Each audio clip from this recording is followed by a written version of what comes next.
अक्सर हम देखते हैं कि जब बच्चों को खांसी होती है तो पास के किसी दवाई की दुकान से बगैर डॉक्टर के सलाह के खांसी की सिरप ला करके बच्चों को हम पिला देते हैं। ये आदत कितना खतरनाक हो सकता है, ये अभी के रिसेंट कुछ इंसिडेंट्स से हमें पता चलता है।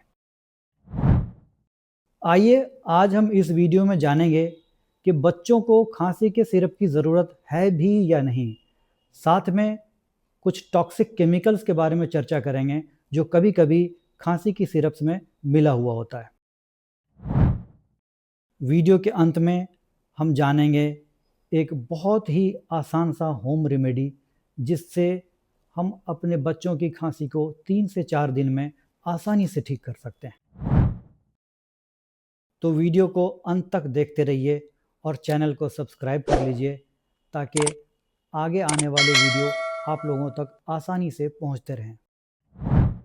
तो आइए बढ़ते हैं वीडियो की तरफ और आप देख रहे हैं आपका अपना चैनल हेल्थ एंड आई और मैं हूं डॉक्टर सादिक अनवर।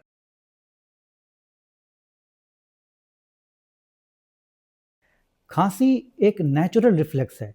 जब भी हमारे लंग्स में कोई इन्फ्लेमेशन या इन्फेक्शन होती है तो इस रिफ्लेक्स के द्वारा हमारे लंग्स की जो म्यूकस है वो अपने आप बाहर आ जाती है। आइए जानते हैं कि खांसी के सिरप में क्या क्या मिला होता है। पहला ड्रग, दूसरा सॉल्वेंट, तीसरा प्रिजर्वेटिव और चौथा स्वीटनर। ड्रग में एंटीटसिव, म्यूकोलाइटिक या एंटी एलर्जिक हो सकता है। सॉल्वेंट में नॉर्मली कंपनियां ग्लिसरीन मिलाती है। कई बार इसी सॉल्वेंट में मिलावट हो सकती है यानी कि टॉक्सिक केमिकल हो सकता है, डाई एथिलीन ग्लाइकोल और एथिलीन ग्लाइकोल। आइए जानते हैं डाई एथिलीन ग्लाइकोल है क्या। डाई एथिलीन ग्लाइकोल एक टॉक्सिक केमिकल है जो कि पेंट इंडस्ट्री में, इंक बनाने में, एंटी फ्रीज में या ब्रेक फ्लूइड बनाने में कंपनियां इस्तेमाल करती हैं। इसकी मैक्सिमम परमिसिबल लिमिट 0.1% है, लेकिन अभी जो कुछ रिसेंट इंसिडेंट्स हुए थे इसमें डाईएथिलीन ग्लाइकोल यानी DEG की जो मात्रा थी वो 48.6% पाई गई थी, ने लगभग 50% के आसपास। इस डाईएथिलीन ग्लाइकोल यानी DEG से एक्यूट किडनी इंजरी और न्यूरोलॉजिकल कॉम्प्लिकेशंस हो सकते हैं, यानी इसका खतरा किडनी और ब्रेन दोनों पे पड़ सकता है। तो आइए जानते हैं इन खतरों से बचने के लिए हम घर में क्या करें। सबसे पहले ये जान लेते हैं कि 6 साल से कम के बच्चों को खांसी के सिरप की कोई ज़रूरत ही नहीं है। अगर घर में बच्चे को खांसी या जुकाम हो जाए तो उसको आराम करने कहिए, एडिक्वेट हाइड्रेशन यानी पानी खूब पिए, स्टीम इन्हेलेशन और शहद दीजिए।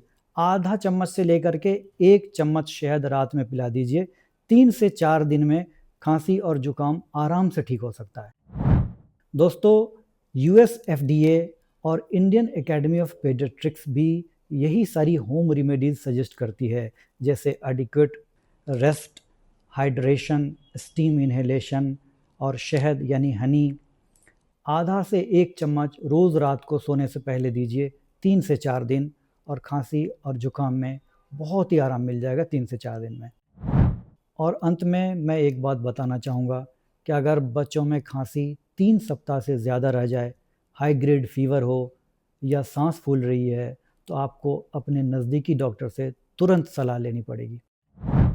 दोस्तों, मेरा ये वीडियो अगर आप लोगों को पसंद आए तो लाइक और शेयर कर दीजिए, चैनल को सब्सक्राइब कर दीजिए ताकि आगे आने वाले वीडियोस आप तक आसानी से पहुंचते रहेंगे।